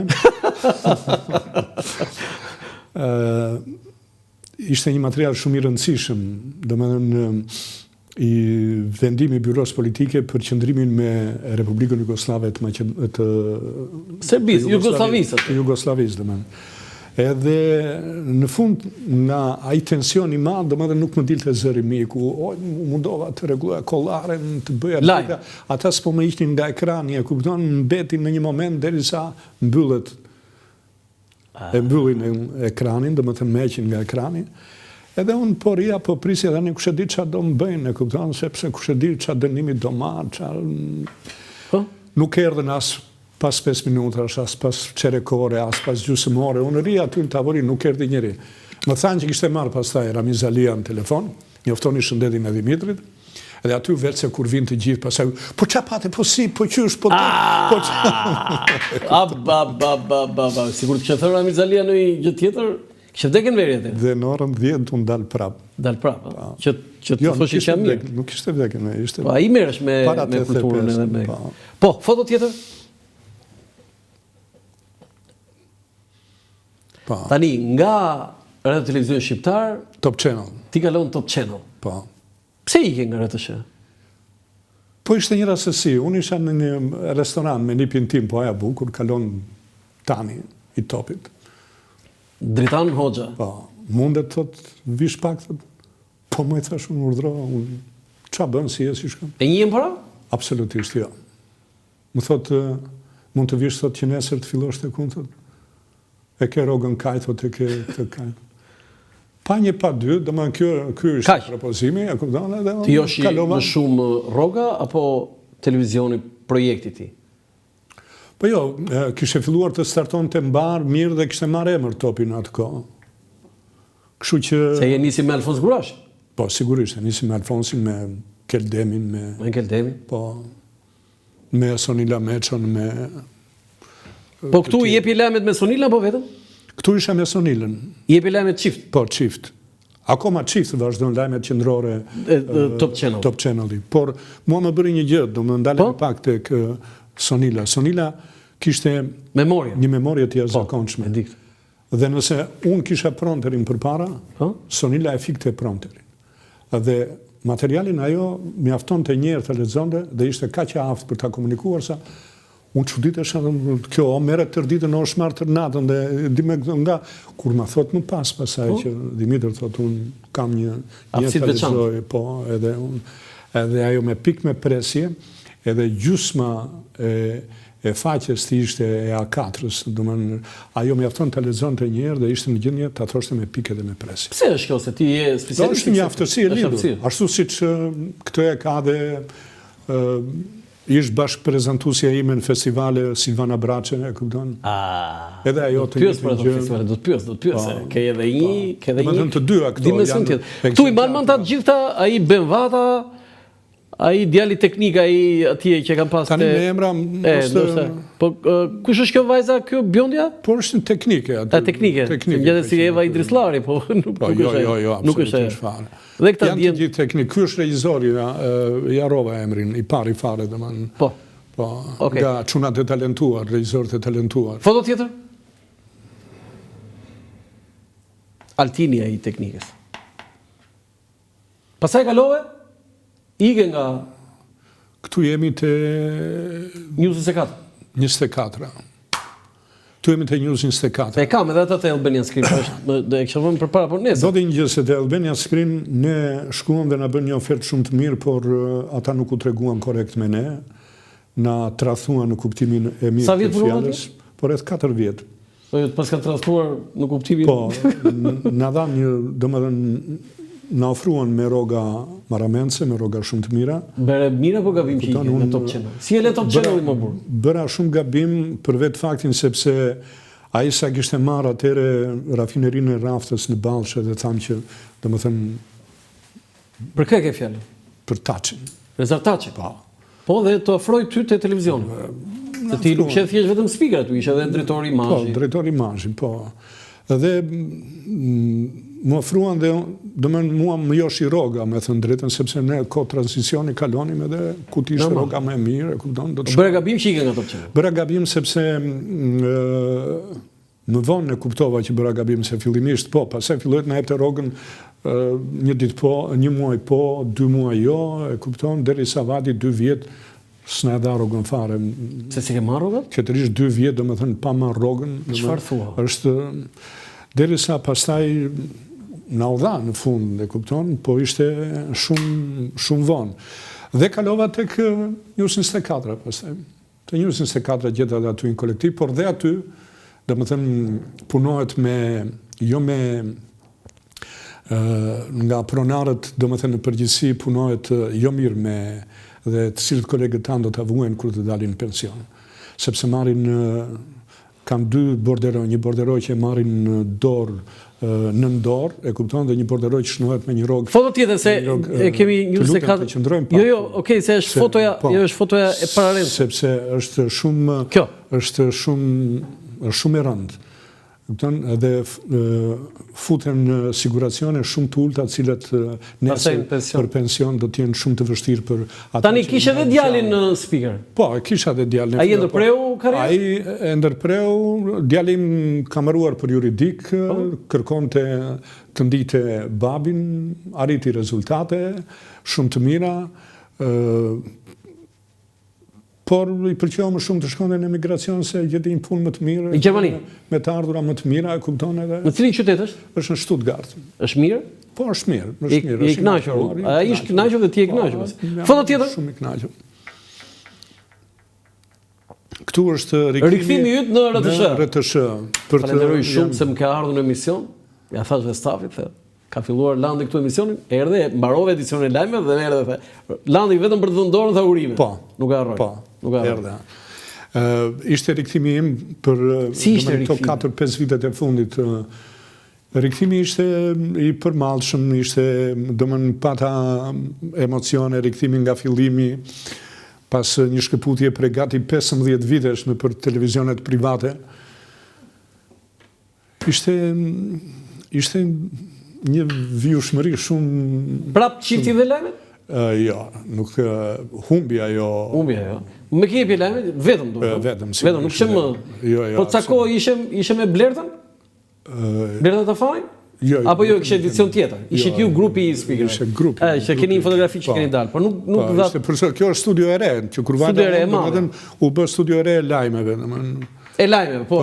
Studio e re e laj dyshi, studio 2. Jo atje ku bëje studion, ku bënit ju emisionin ishte njëshi. Njëshi, po. Njëshi. Edhe aty ishte një emision shumë... Si të pritëm në atë rikthim? Nga ana juaj. Ishte një moderim shumë profesional, e kupton, sepse shumë llojshmëria e temave që ju trajtonit në emision ishte për të patur zili.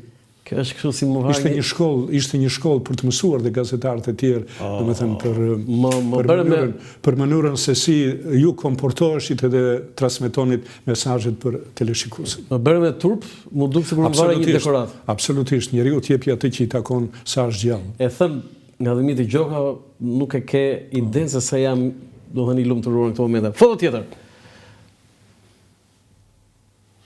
Po, këtu është një event, është një të gjithë i mblodha, domethënë është një event, unë këtu vlerësohem me titull mjeshtri madh nga presidenti. Po, nga presidenti. Zoti Meta. Të gjithë më nderuan, domethënë që nga Reis Qiço, një nga speakerat e mrekullueshëm sot i ekranit shqiptar, Agim Xheka, një nga zërat fenomenal të Radio Tiranës, është i lindur. Mirë, edhe ai ka ditur ta... Po sigurisht ta përpunoj pasaj me vitet, po është i jashtëzakonshëm. Është mban titullin dhe Gimi mjeshtri i madh. Pas meje, domethënë krahun tim është Arben Kruta, është regjisor, aktor, në televizionin shqiptar, Ben Mevlani pasaj speakeri tjetër, e kupton që kemi startuar në Radio Tirana, në Top Channel, dhe së fundit... Ilir Paça. Ilir Paça. Edhe ky nga... Himara. Nga Himara. Por themu që keni bërë grupazhin juve, ju Mariotët. Ndoshta është një karakteristike i Mariotëve, domethënë e të folurit pastër të gjuhës shqipe. Jo, Ilir Paçën kemi punuar te Gazeta Koha Jon. Edhe Iliri bënim shumë gaspime, po Iliri ishte djalë i pastër, djalë i ditur, me formë shumë të mirë. E vërtet.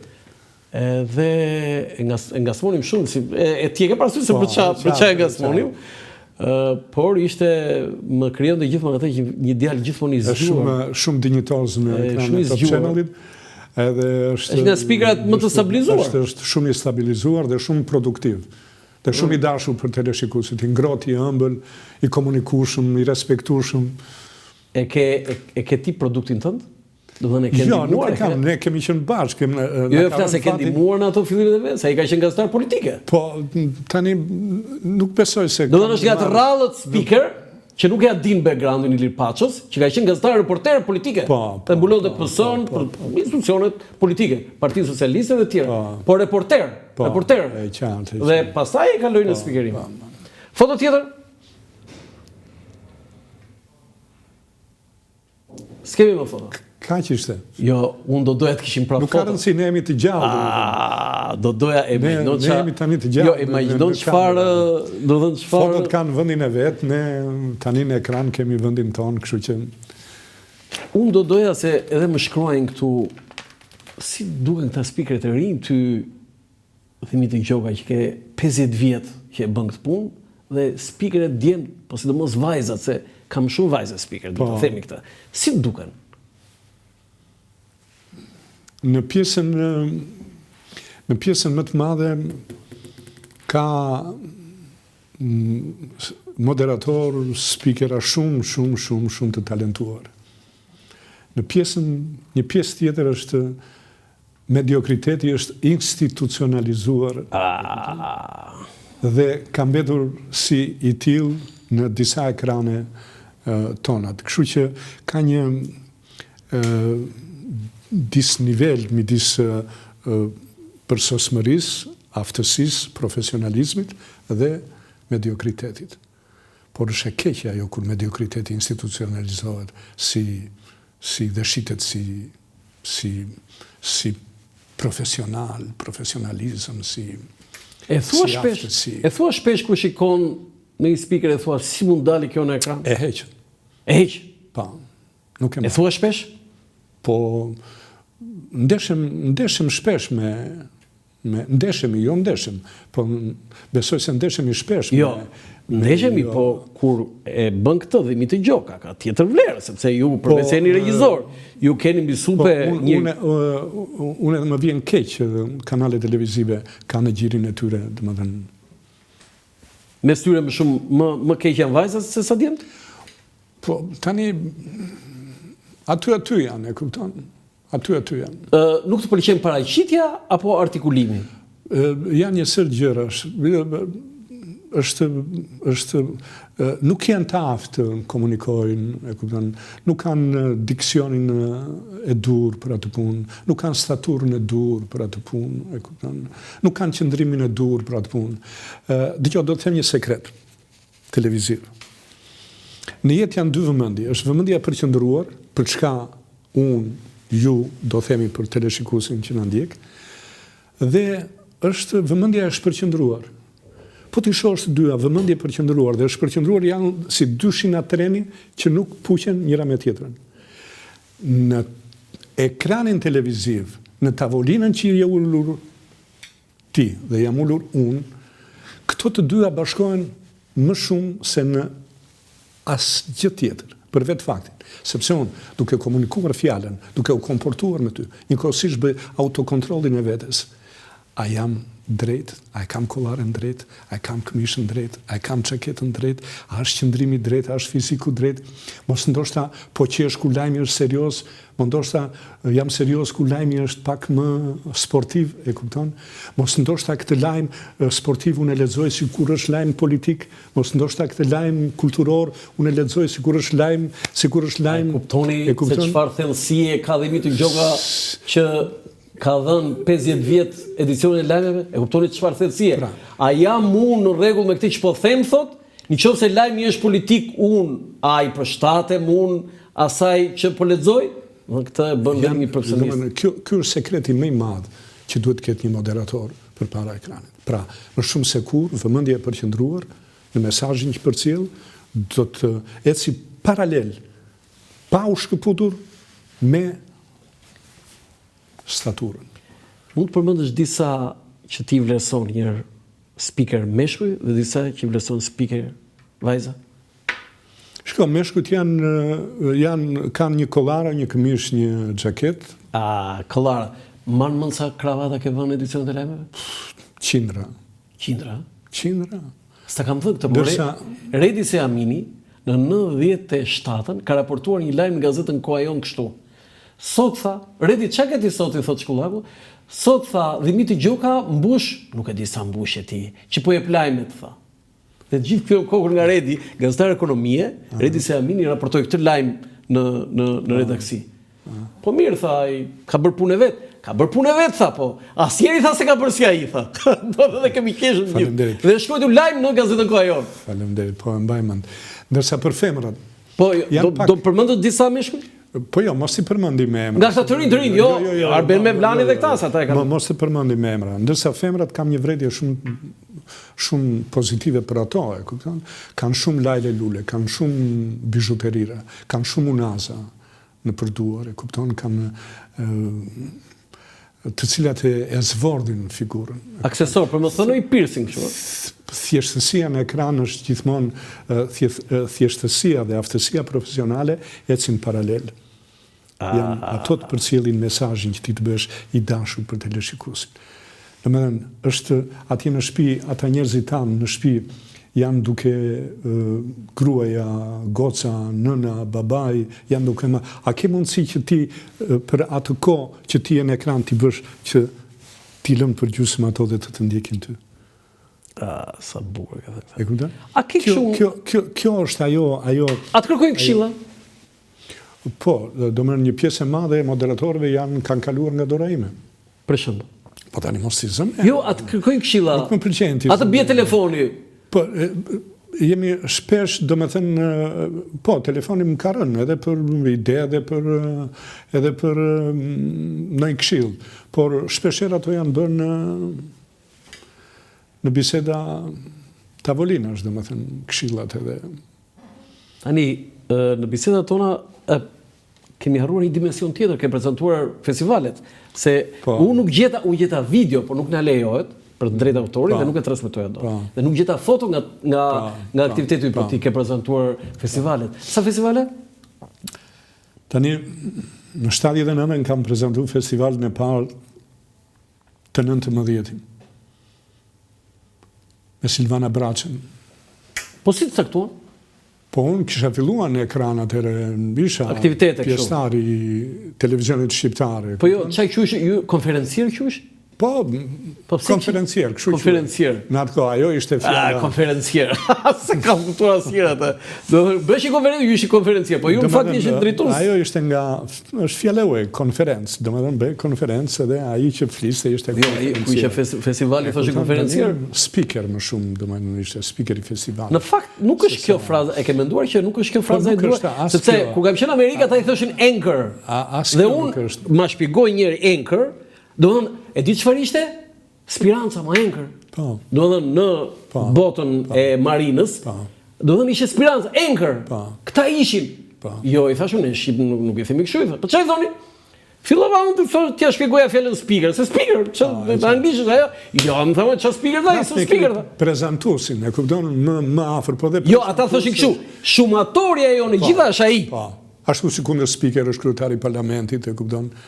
Kështu i thonë kryetarit. Po jo, shumatorja jonë thash ai, ankorimi, ankora është, atje më thoshe mua është Speranca jonë. Jemi këtu, thoshe 200 gazetar, Speranca jonë është ai dhe ajo. Do të në Boston University, në televizionin ABC Channel 5 në Boston. Shumë e bukur, shumë e bukur. Tani problemi është shiko.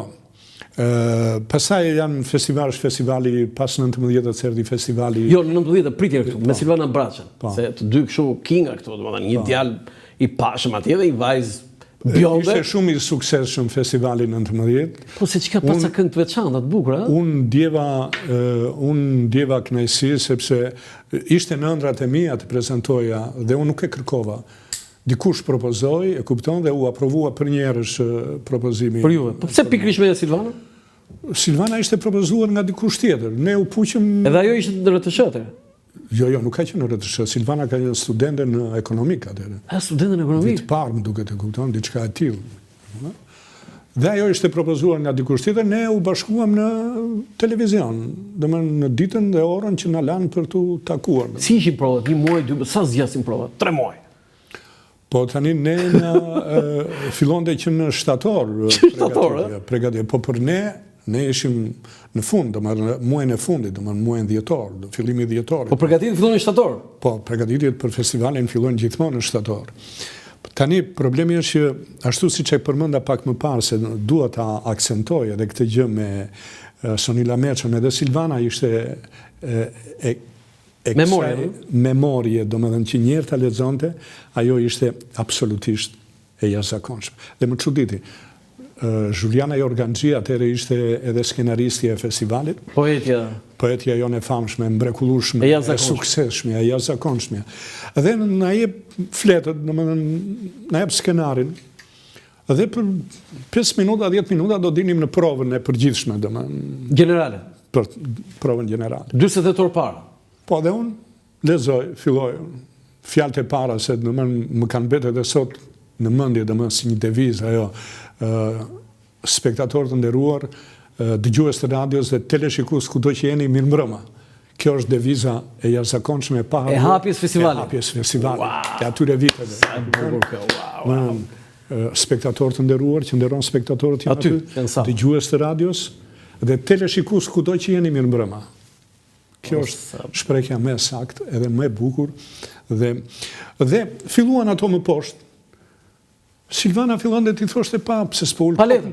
Pse s'po ul kokën? Kjo thosha, e kupton, unë ulja kokën se sa na ishte dhënë teksti. Kur më thot Silvana pastaj që jo, po unë kam një memorie, kam një aftësi që memoria e kupton edhe është aftësi.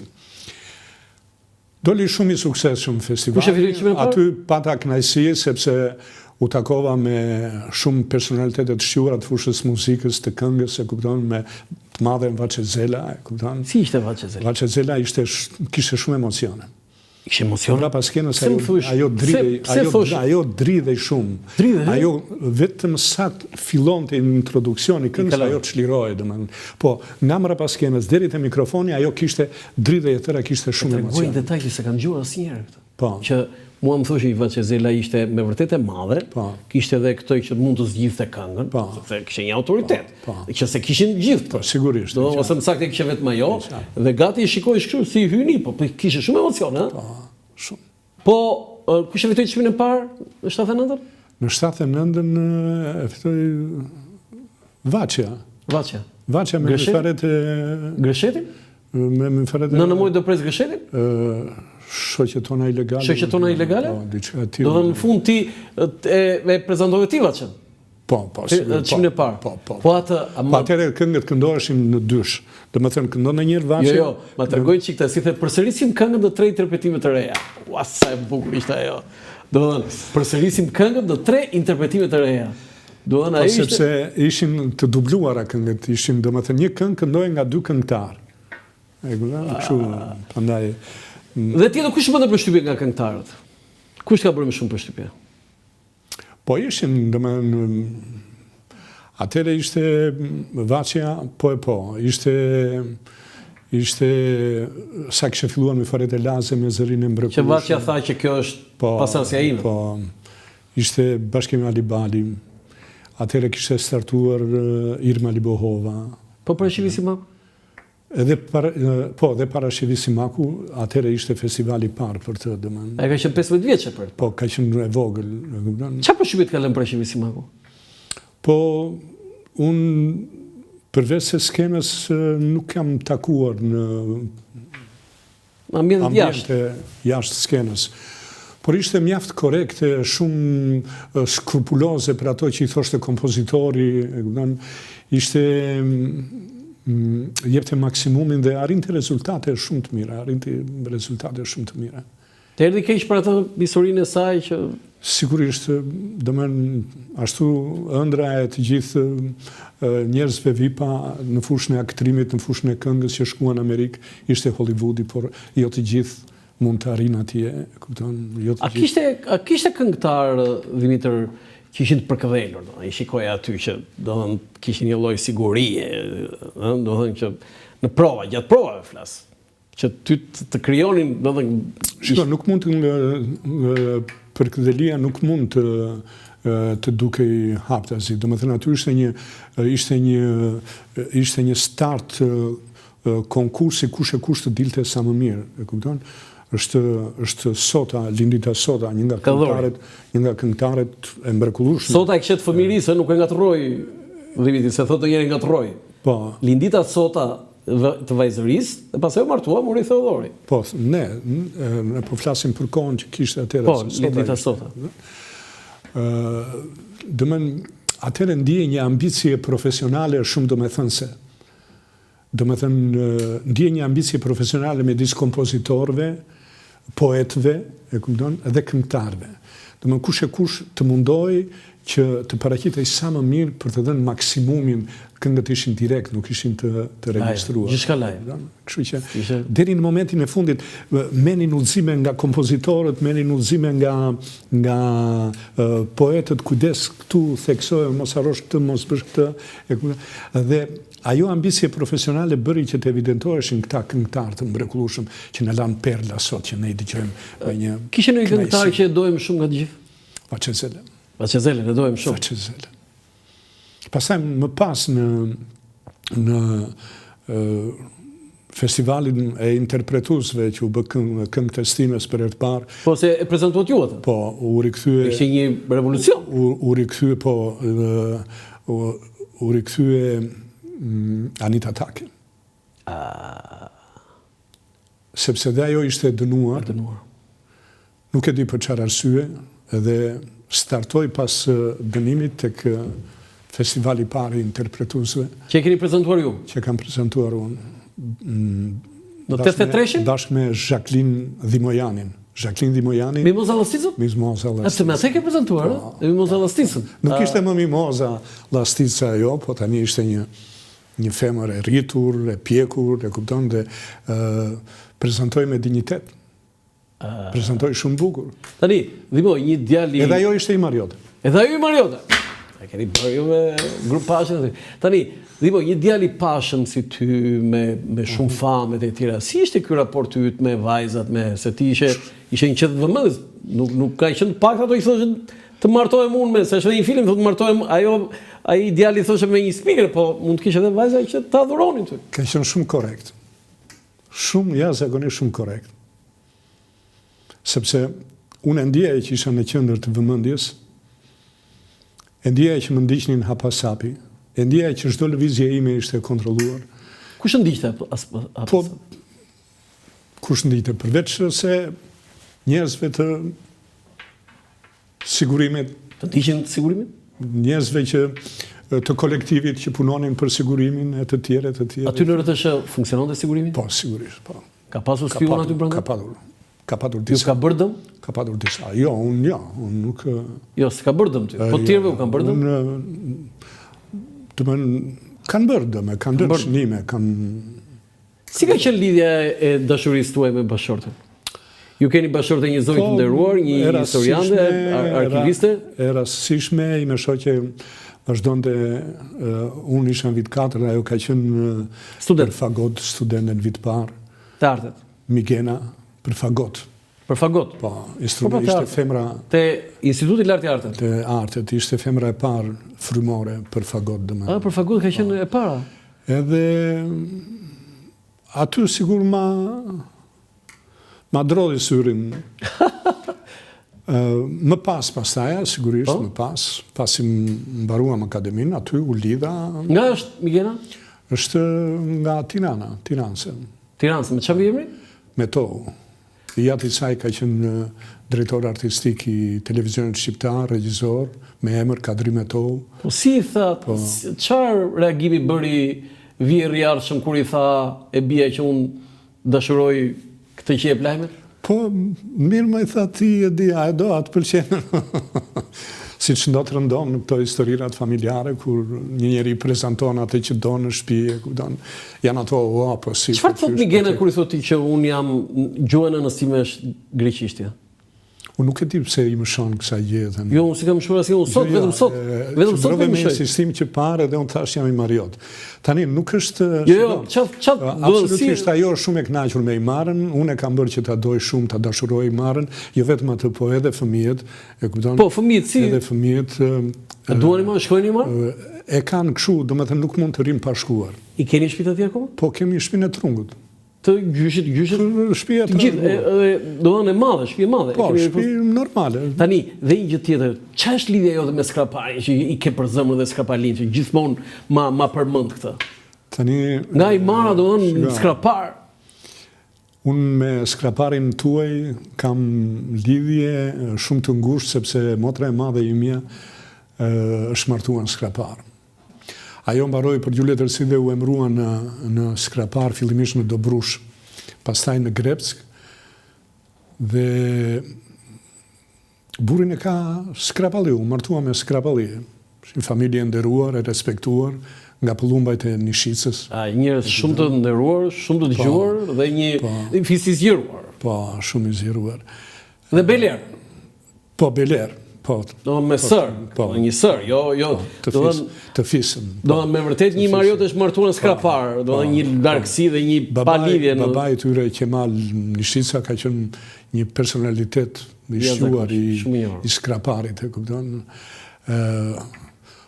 Po kjo më ka lidhur, kam ardhur shumë herë në Skrapar. Pse i do ka i shumë Skrapalin?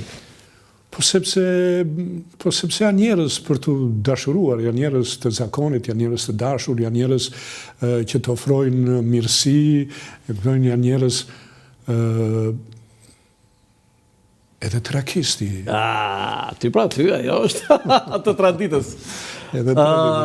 Përsëri do ta përsëris të pyetjen, çfarë këshilli u jep spikerëve, vajzave, se aty e kishim shumë, dhe me të drejtë, kjo shumë të drejtë, pajtoj me ty. Jepoj këshill edhe pse nuk e kërkojnë. Ti janë sa më të thjeshta, sa më komportuese, sa më të natyrshme me teleshikuesin. Shiko, të hysh në televizion është shumë vështirë, po ta mbash televizionin është akoma më vështirë. Është akoma më vështirë. Po ti ikësh nga televizioni është shumë e thjeshtë, e kupton, mjafton një fjalë. Pra, problemi është jepet një kohë televizive. E çmuar, e artë. Mua, juve, me jepet kjo kohë televizive. E rëndësishme është.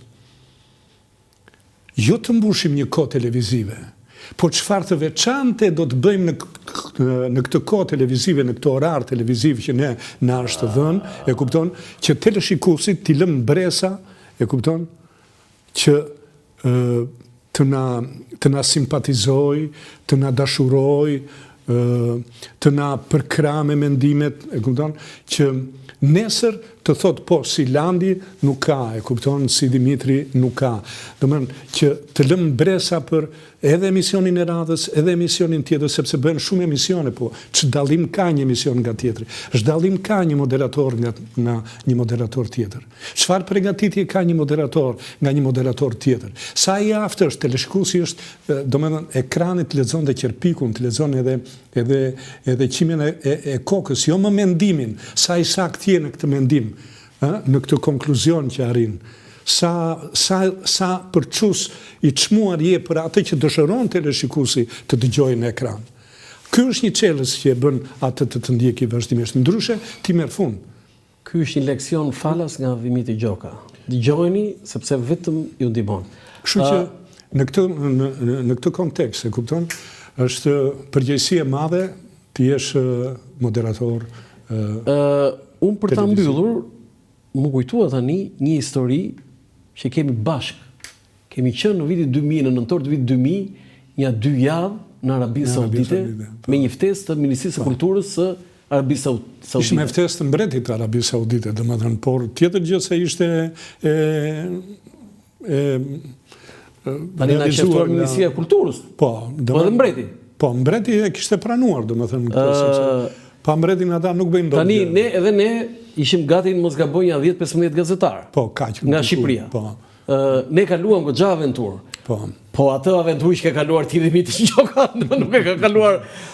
Jo, pas një shqiptar dhe besoj as një huaj në Arabi Saudite. Aq sa ti shkoj te një libër. Po. Ju ikët mbënjët një 10-15 ditë, nuk e di sa ne e bëm të plot muajin dhe ata na sajdisën kudo, biles bëm dhe një takim bashkë me ambasadorin ton atje në Arabi Saudite, me kryetarin e parlamentit të Arabi Saudite. Dhe në bisedë me kryetarin e parlamentit, unë i thash që do të bëj një libër me përshtypje nga Arabia Saudite. Edhe ati i pëlqeu kjo ide. Në fakt, atëherë viti 2000 për Tiranën ishte viti i skëterës, ishte një errësirë e jashtëzakonshme, domethënë dritat ndërpriteshin ore çast, domethënë fëmijët tanë mësonin me qiri. E kupton, ishte domethënë ishte mjaft e bezdishme dhe ne nga kjo, domethënë errësirën ne shkuam në Arabi Saudite ku drita ishte primarja e nata në Arabi Saudite. Ishte jashtëzakonshme. Nëse ne na çuan në vende nga më, po ajo që unë dua të them teleshikuesve, Vimiti Gjoka ishte ndoshta i pari ose në krishterët e rrallë që ka qenë në Mekë, jo ka qenë afër Mekës. Por brenda në Mekë dhe ka bërë dhe xhiron bashkë me mua, unë me këtë dhe me Agim Kurin, do ta themi, me pasaj me tjerë Zamir Alushi, Ilir Babaramo, edhe gazetarë të tjerë. Dhe ka bërë rreth asaj bezës gurit të Qabes. Gurit të Qabes. Gjithë rritin aty, rreth e rrotull asaj, por të lutem tani na trego si ishte aventura që të morën me kamerë, me filma, me gjitha, dhe ti qëndrova aty ikëm ne. Po, tani problemi është që ata ishin pak shtet, sipas mendimit tim, pak diktatorial, në kuptimin mbretëror, domethënë pak është shprehje pak, e kupton? Është shprehje pak. Dhe ne po xhironim, ishte natë në mbrëmje, po xhironim një godin që ne nuk e dinim çfarë ishte, po na pëlqeu ajo drita që kishte, ajo bukuria e saj, midis shumë xhirimeve të tjera, tham po xhirojmë edhe këtë. Pa e ditur çfarë ishte, se ne bashkë po ti filmoi gjithmonë, Agim Kuri filmonte gjatë gjithë kohës. Pa e ditur çfarë ishte, kur mbrapa tak, edhe vjen njëri tjetër vë dorën përpara kamerës,